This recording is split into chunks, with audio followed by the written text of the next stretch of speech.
Boa noite a todos. Nós vamos hoje trabalhar um texto. Renovemo-nos dia a dia.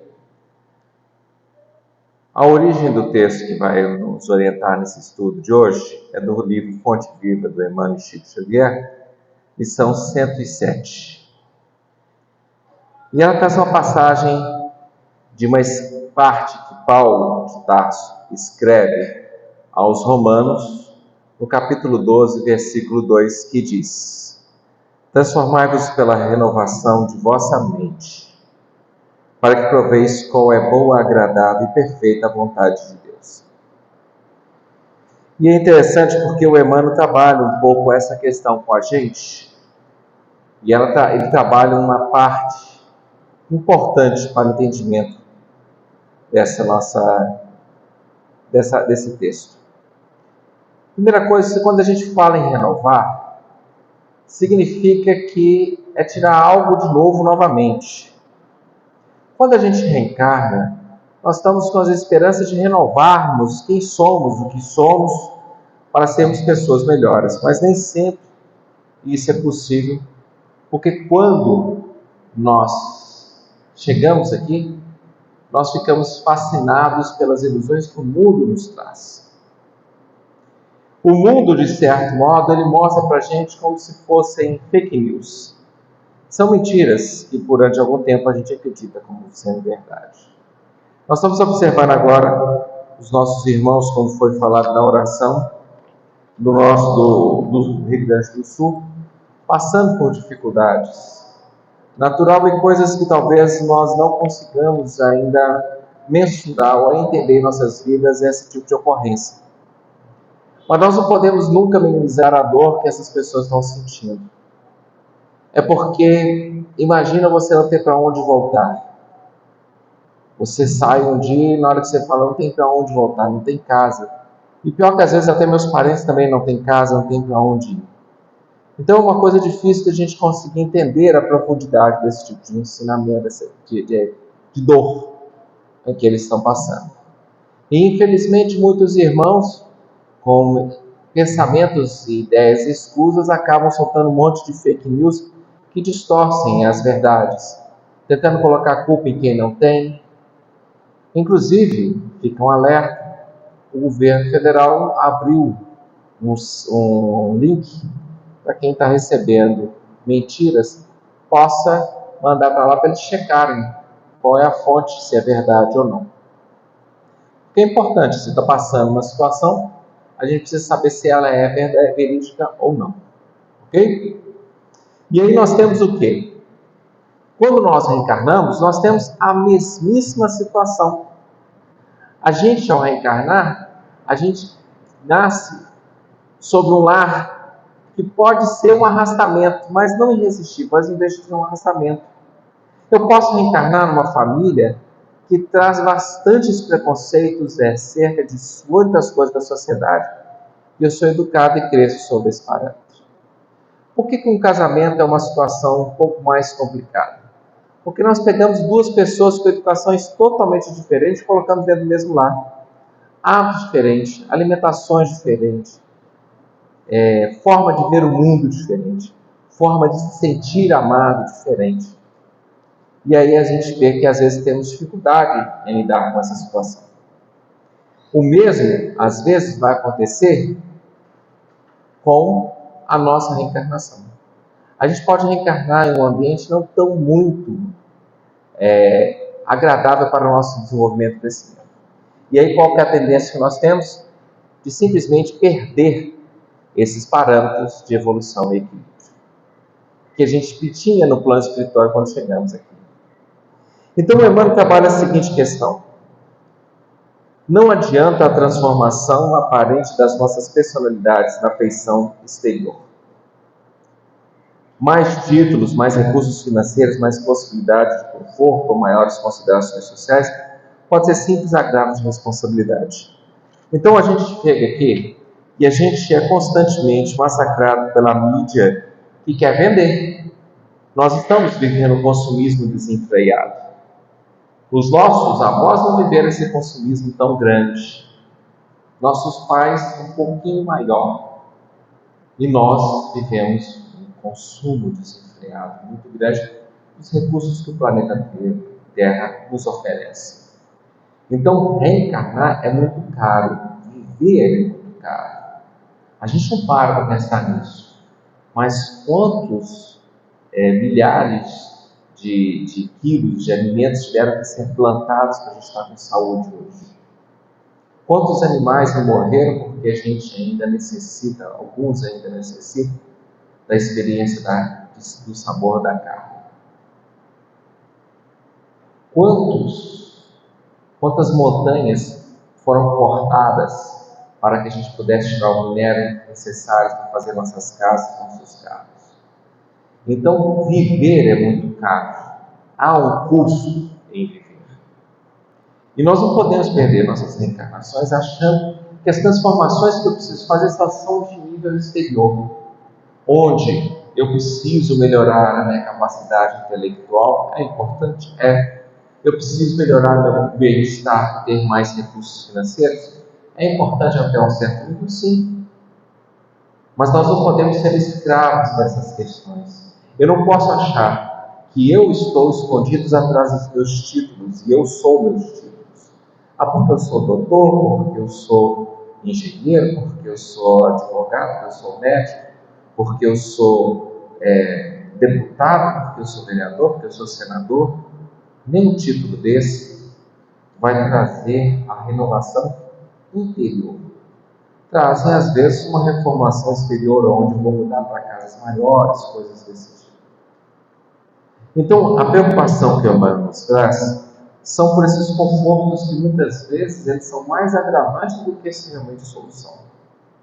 Não é que é culpado em nem está sacramentado aquele que é rico sofrer. Mas, muitas vezes, nós vivemos, às vezes, décadas escondidos atrás de uma figura que nós não somos. Já pararam para pensar o que seria de nós se a gente desencarnasse amanhã? Nós estaremos preparados para o desencarne amanhã? Tem alguém que a gente está demorando em pedir desculpas? Alguém que nós estamos demorando em ajudar? Porque é interessante, a gente às vezes tem um parente adoentado e a gente fica ensaiando mentalmente a ajuda daquela pessoa. Aí ele falta, ele desencarna. E aí a gente fala assim: nossa, por que eu não visitei mais o meu tio? Por que eu não passei mais o Dia das Mães com a minha mãe? Por que eu não liguei mais para conversar com ele? Sempre, mesmo quando a gente é carinhoso, mesmo quando a gente é presente, quando aqueles entes queridos nos faltam, a gente sempre fica com: eu poderia ter feito algo a mais. Muitas vezes somos acalmados pela nossa consciência. Sentimos mais em paz, sabemos que fizemos o possível que era. Mas outras vezes nós nos sentimos responsáveis pelo descaso que cometemos. Nós no Brasil estamos até bem. Em outros países, como por exemplo a Suíça, é difícil uma família manter os seus idosos em casa. Eles normalmente colocam em asilos. Até as crianças que nascem com alguma deficiência são colocadas para ser trabalhadas em escolas especializadas. As pessoas não querem se dar ao trabalho de nada, eles só querem um luxo e não um trabalho. E aí a gente fala o seguinte: renovou? Não. Vamos pegar um país tipo os países do primeiro mundo, os países da Europa, e vamos analisar um pouco. O filho faz 18 anos de idade: olha, filho, já está na hora de você morar sozinho. Não são todos os lares, nem todos os países, mas sabemos que tem alguns países que são assim. E aí, aquela criança vê o comportamento dos pais, que às vezes replica aquilo na própria situação, quando os pais precisarem dar ajuda. Fala assim: não, cada um vive a sua vida e seus problemas. Então nós estamos até num país que tem uma melhor condição de aprendermos a amar, mas somos facilmente contagiados por essas propagandas do que funciona nos outros países. Aí isso funciona assim nos Estados Unidos, e aí a gente tem a tendência de querer copiar. Nós, Brasil, coração do mundo, pátria do Evangelho, é que temos que ser exemplos para os outros países, e não ao contrário. Não temos que pegar manias e trejeitos de outros países e tentar adequar-nos a eles, porque nós já estamos mais afetivos e amorosos desses países. Uma vez eu estava em Belo Horizonte, no bairro Savassi, na Savassi, né? E tinha uma moça que estava saindo de uma loja de donuts, aquelas rosquinhas furadas no meio que os americanos adoram. E ela estava no telefone dizendo o seguinte: eu não sei onde eu estava com a cabeça de experimentar uma coisa tão ruim, seca, sem graça, não chega aos pés do nosso pão de queijo. Por que a gente não valoriza o que a gente tem? E foi falando na rua com a outra pessoa no telefone. Realmente nós temos uma tendência de valorizar o que é exterior e esquecemos as nossas qualidades que temos. Da mesma forma que nós valorizamos o exterior que vem de outro país, nós valorizamos o que é exterior ao mundo em nossas vidas. Então, se a gente olha alguém que tem sucesso porque tem o carro que eu desejava ter, se olha alguém porque tem a casa que eu gostaria de ter, primeira coisa, tomar muito cuidado para isso não ser inveja. Porque eu posso, de repente, olhar e falar o seguinte: eu gostaria de ter igual. Mas normalmente a gente deseja que a outra pessoa fale, a gente manda energias ruins porque nós não temos o que a outra pessoa tem. Mas tudo isso é exterior, porque nós não sabemos muito bem como está a pessoa intimamente. Quais são os dramas que ela está vivendo, quais são as situações que ela está passando. Então o convite de Paulo de Tarso não é para renovar nada exterior, é para renovar intimamente. Renovemos-nos por dentro. E o que significa renovar por dentro? Na opinião de vocês, quero que vocês participem agora. O que é renovar por dentro? O que a gente entende por renovar?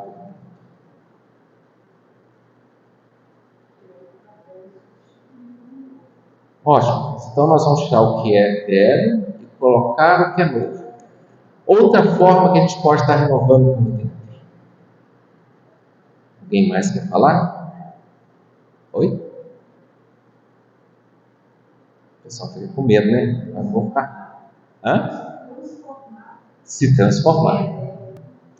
Tipo agora, eu estou falando, vocês sabem a resposta, mas a timidez me impede de falar. Eu não vou falar não, deixa comigo, eu já sei. Mas a gente tem que compartilhar o que há de bom na gente, com as outras pessoas. Então, nós temos que, de certo modo, aprender a expressar naquilo que é o bem. Isso é renovar por dentro. Eu sou grato a algumas pessoas que souberam falar uma coisa certa no momento certo em que eu precisava ouvir.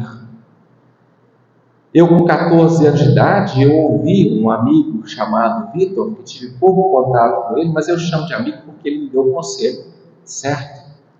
Enquanto todo mundo tinha uma opinião, ele foi de uma opinião totalmente antagônica e contrária a tudo que ele estava sendo exposto. E aquilo renovou-me, porque trouxe uma situação diferente para minha vida. Então você está no meio de um ambiente, está todo mundo bebendo, e aí a gente sabe que não tem ambiente psíquico para a gente estar levando coisas profundas do problema do ser e do destino da dor. Mas apesar de não estar não estar tendo jeito de a gente falar coisas profundas, nós nunca podemos deixar de dar a nossa opinião do que é certo. Vamos supor, tem uma rodinha na festa onde eu estou, então, a gente está, e alguém solta a situação com uma frase assim: eu acho que se não tiver coisa querendo realmente receber o filho, que faça o aborto. E você observa que ali não é local para você estar fazendo uma pregação pró-vida. mas todo lugar é lugar para a gente colocar a nossa situação. Eu penso diferente. Eu acho que toda vida deve ser valorizada. Se houver campo, vai ter perguntas e questionamentos que levam o diálogo à frente. Mas por que é importante isso? Porque alguém que está ali do lado, às vezes está precisando dessa resposta para evitar um aborto. Você está em outro ambiente onde muitas pessoas estão exagerando do algo. Aí fala assim, a melhor coisa do mundo é beber. E aí você se manifesta. Não, eu não bebo e convivo muito bem. A minha opinião é diferente. Então, quando nós nos colocamos diante da situação de indiferença, de erro, de acomodação do próximo, nós estamos talvez levando luz para eles. E para isso, nós temos que fazer a renovação íntima, aonde nós temos que analisar aonde eu coloco a conjunção mas. As 3 letrinhas, mas, M-A-S. Onde eu coloco ela? Antes do nome de Jesus ou de Deus? Ou depois do nome de Deus? Faz muita diferença. Colocar antes do nome de Deus o mas, e depois a gente fala alguma coisa Deus, mas alguma coisa Jesus, é o que a gente deve fazer. Está todo mundo ali dizendo alguma coisa errada e você diz, mas Jesus pede coisas diferentes para a gente. Eu nem expressei direito, mas eu falei o que é que ele pede para a gente. Mas eu deixei as pessoas pensando. O mundo está difícil, guerras incontáveis que a humanidade já viveu. O ser humano não tem jeito. Mas com Jesus nós observamos que a humanidade, apesar de seus erros, nunca amou tanto. Então o mas foi colocado antes do nome de Deus, no nome de Jesus. Isso demonstra a nossa renovação íntima. É diferente da gente ouvir alguma coisa dizendo o seguinte: perdoai 70 vezes 7. Mas tem certas pessoas que é difícil perdoar. Eu coloquei o mas depois da passagem evangélica. Eu coloquei o mas depois do nome de Jesus. Eu coloquei o mas depois do nome de Deus. Nós deveríamos estar seguindo o que o Cristo está dizendo, mas diante da guerra que a gente observa na Ucrânia, diante da guerra que a gente observa em Israel, o mundo não tem jeito. Veja como que a segunda situação tira totalmente a nossa esperança. Isso não é renovação íntima. Renovação íntima é falar a coisa certa no momento certo. Então, quando a gente for chamado a opinar no bem, vamos tentar tirar pelo menos uma frase, alguma coisa que nos ajude. Está uma discussão ferrenha, assim, vamos orar a Deus para Ele nos orientar diante dessa dificuldade que nós estamos vendo aqui de entender o que Ele quis dizer, o que Jesus quis dizer. Então a gente começa a abrir espaço para coisas que a gente às vezes até não tem nem resposta. E isso é importante. Isso é o começo da nossa renovação por dentro, íntima. E para isso nós precisamos de conhecimento superior. E esse conhecimento superior, às vezes ele não vem de graça. Ele vem no custo de suor, de lágrimas.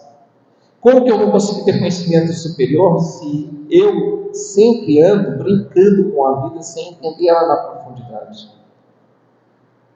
Emmanuel, como senador puro letra no livro Há 2000 anos, ele ficou no final do livro cego.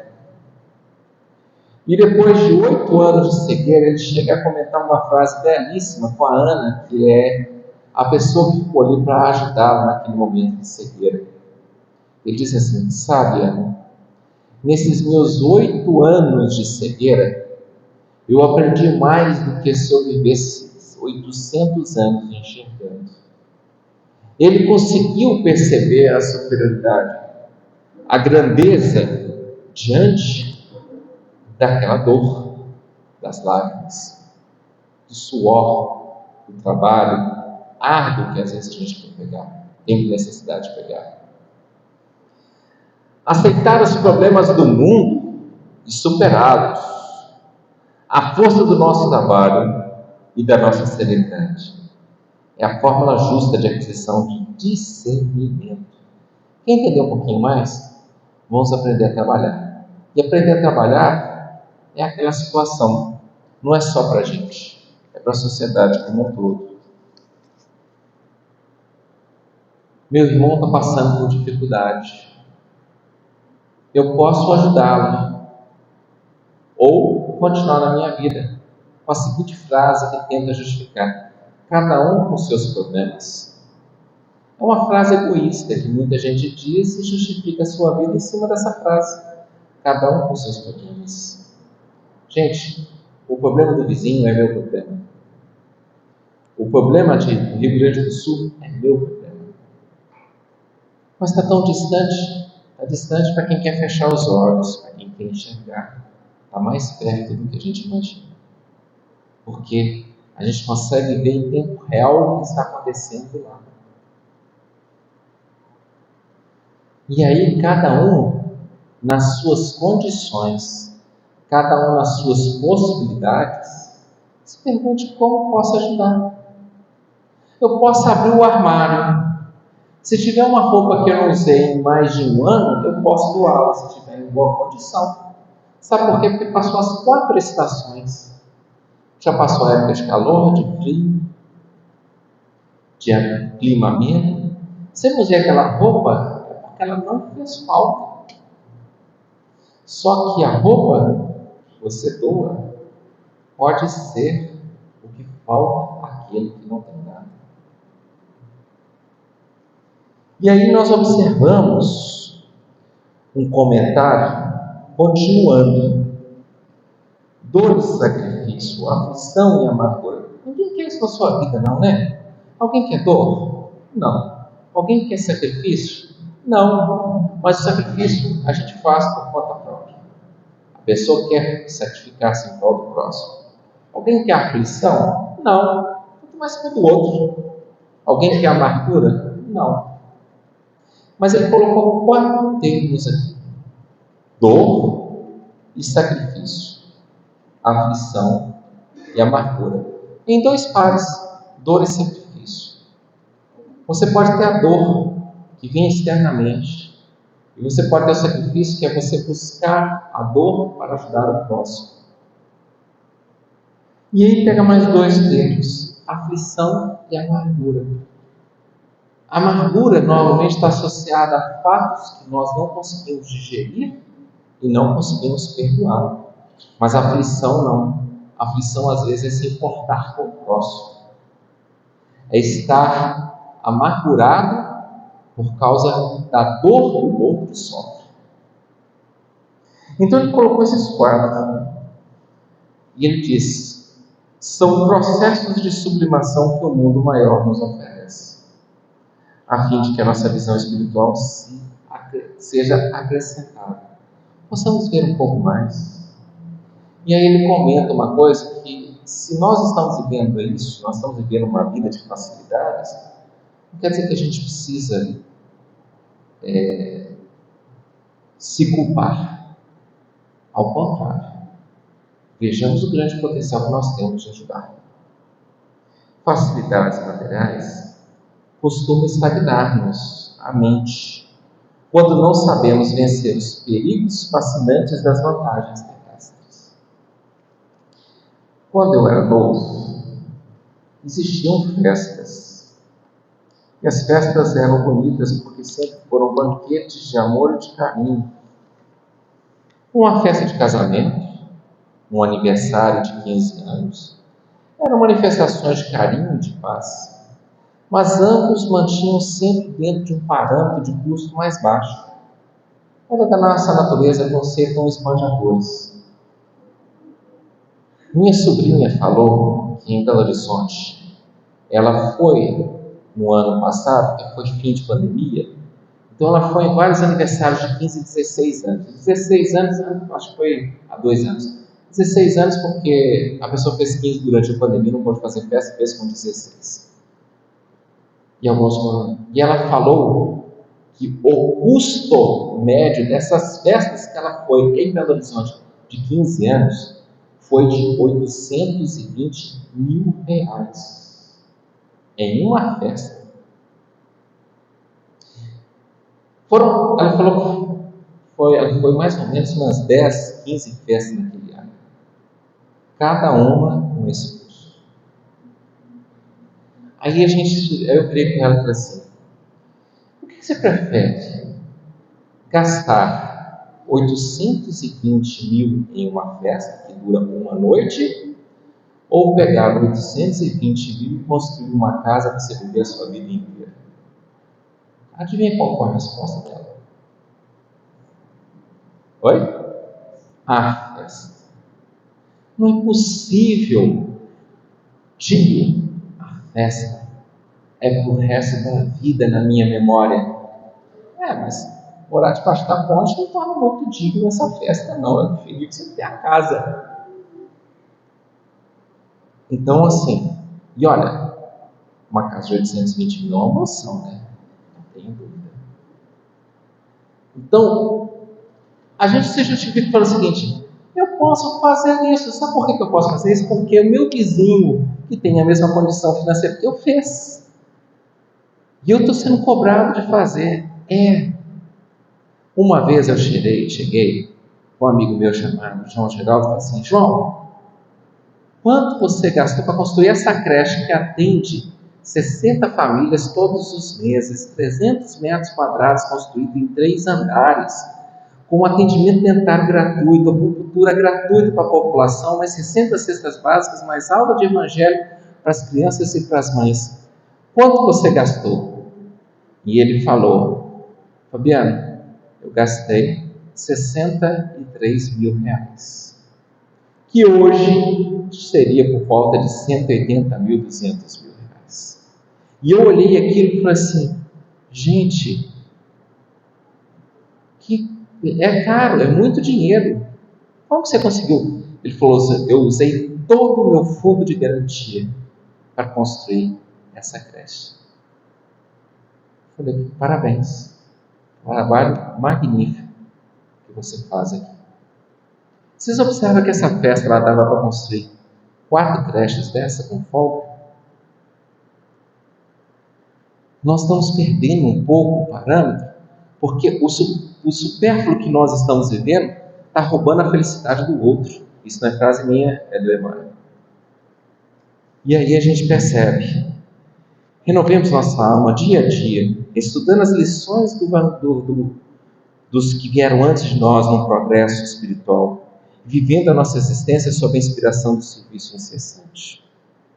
Apliquemos a construção da vida equilibrada onde estivermos, mas não nos esqueçamos que somente pela execução dos nossos deveres, na conclusão do bem, alcançaremos a compreensão da vida e com ela o conhecimento da perfeita vontade de Deus a nosso respeito.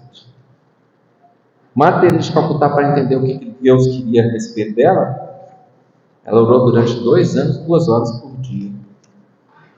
Mas muitas vezes, pelas ilusões que nós estamos vivendo, nós ficamos anestesiados e não conseguimos perceber o que nós queremos fazer.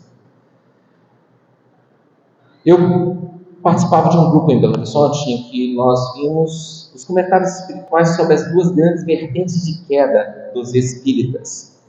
E os espíritos inferiores falaram que iam trabalhar junto com os espíritos, as 2 grandes vertentes, que era sexo e dinheiro. Bom, resolvemos montar um grupo para estudar sobre sexo. Pegamos a obra do Chico Xavier, Vida e Sexo, e estudamos ela durante 8 anos. Quando a gente já estava estudando há 6 anos, alguém virou e falou assim: nós já estamos estudando há 6 anos, já fazendo palestra, eram 50 palestrantes espíritas. Nós já estamos fazendo palestra sobre vida e sexo. Mas vamos estudar a segunda vertente, que é o dinheiro? Vamos. Só conseguimos estudar um ano, porque normalmente o espírita ele é de classe média. E estudar sobre dinheiro incomoda profundamente. Só conseguimos estudar um ano. Depois voltamos a estudar sobre sexo. Ela tá com a fala, é mais tranquilo para a gente, vamos estudar sobre isso. Um dos textos que basicamente nós estudamos durante umas 3 ou 4 semanas, e a gente estudava aos domingos, começava a estudar às 5 horas da tarde e terminava de estudar às 8 horas da noite. Eram 3 horas de estudo sobre o livro Vida e Sexo. Desculpa, Vida e Sexo, depois sobre os textos que Emmanuel trabalhava sobre o dinheiro. E um deles está na Religião e Espírito. Eu vou ler nesses minutos finais, só para vocês conhecerem o que é o texto. Esse texto me incomoda até hoje. Então, ele é a edição 12 do livro Religião dos Espíritos, psicografado pelo Chico Xavier, o autor espiritual é o Emmanuel, fazendo referência à questão 715 do livro dos Espíritos. E ela foi escrita em 20 de fevereiro de 1959. Olha quanta riqueza está aí há muito tempo com a gente. E ele diz assim: a sobra, em todas as situações, é o agente aferidor do nosso ajustamento à lei eterna que estatui sejam os recursos do Criador divididos justificadamente por todas as criaturas, a começar pela benção vivificante do sol.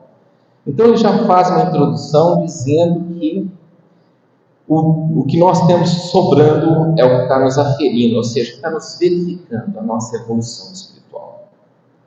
E aí ele começa: é assim que o leite a desperdiçar-se na mesa, e a migalha de alimento que só nega à criança órfã de pão, tanto quanto a roupa a emalar-se desnecessária no recanto doméstico, é o agasalho que deves à nudez que a noite desgasta, que a noite machuca. Por isso mesmo, é pelo supérfluo acumulado em vão que começam todos os nossos desacertos perante a bênção divina. Essa é uma frase que me norteia e que me incomoda até hoje. Porque o Emmanuel foi totalitário em algumas palavras aqui, absoluto em algumas palavras. Todos. Então, todos os nossos desacertos que nós temos diante de Deus, eles têm como base o supérfluo acumulado em vão. Repetindo: por isso mesmo, é pelo supérfluo acumulado em vão que começam todos os nossos desacertos perante a bênção divina. Formações miasmáticas, quer dizer, formações espirituais degradantes, doentes, de doença espiritual, que podemos pegar delas. Então, formações miasmáticas invadem o nosso lar pelo fruto apodrecido que recusa a fome de semelhantes. Prolifera a traça na moradia pelo vestuário que segregas à distância de quem sofre a intempérie. Essa frase está bem atual. Multiplicam-se víboras e espinheiros na gleba que guardas inútil. Arma-te a inveja, ciladas, soeces, ao pé de patrimônios materiais que retens. Sem qualquer benefício para a necessidade dos outros. E, sobretudo, os expoentes da criminalidade, os ladrões, e os do vício, senhoreio-te a vida nas horas vagas em que te refesteja nos braços da ilusão, exaltando a leviandade e a preguiça, chamando você a só trabalhar na preguiça e na leviandade. Não esqueça, assim, que toda sobra desaproveitada dos bens que desfrutas, por efeito de empréstimo da providência maior, se converte em cadeia de retaguarda, te segura a evolução, se situando de pensamento e aspirações na cidadela da sombra e repartindo com o próximo as vantagens que te enriquecem os dias. Então, quando a gente começa a aprender a dividir o que a gente tem, seguirás desde a terra, pelo investimento do amor puro, incessante, em direitura à plenitude celestial. Dia 14, 15 e 16, de 9 até umas 4 horas da tarde, o Cefet estará recolhendo alimentos, roupas, medicamentos, rações, acho que pet, acho que foi isso também, para quem quiser enviar para o Rio Grande do Sul. O Cefet aqui na cidade é fácil acessar, então se quiser deixar, são esses 3 dias que eles vão recolher, amanhã, depois de amanhã e na quarta-feira. Quer dizer, terça, quarta e quinta. Tá bom? Fica aí o conselho. Vamos pensar o que a gente pode dar. Se for uma coisa simples, pequena, mas foi dar de coração, é igual o logo da viúva, já vale mais do que muitas doações. Vocês entenderam por que é difícil esse texto até hoje para mim? Sobras. Mas não é porque é difícil que eu não vou deixar de falar. Se eu estou aqui na frente falando assim, a Fabiana já dá conta disso. Não, eu estou sabendo qual é o norte. Mas eu estou naquela situação de lama até aqui, apontando a gente o caminho para lá. Não vejo um espelho aonde eu estou afundado na lama, não. Veja aonde eu estou apontando, o caminho é esse. Que nós possamos saber que isso aqui não é renovação de um dia para o outro, não. É dia após dia se perguntando: eu posso fazer algo a mais hoje? Porque isso começa a se tornar hábito.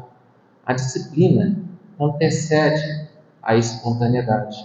Hoje eu faço por disciplina, amanhã eu farei por espontaneidade.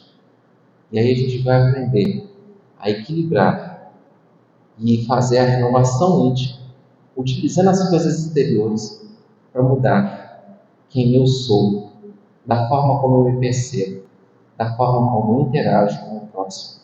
E aí nós vamos ter a vitória espiritual, porque nós vamos estar cientes de que o Cristo e Deus Pai vai agir em nossas consciências para que nós possamos entender em mais profundidade a frase: transformai-vos pela renovação de vossa mente, para que proveis qual é boa, agradável e perfeita a vontade de Deus. Nós vamos entender muitas coisas cada vez mais. Alguém quer fazer algum comentário? Que a paz do Senhor possa estar com todos nós e possamos ter uma excelente semana. Fique com Deus.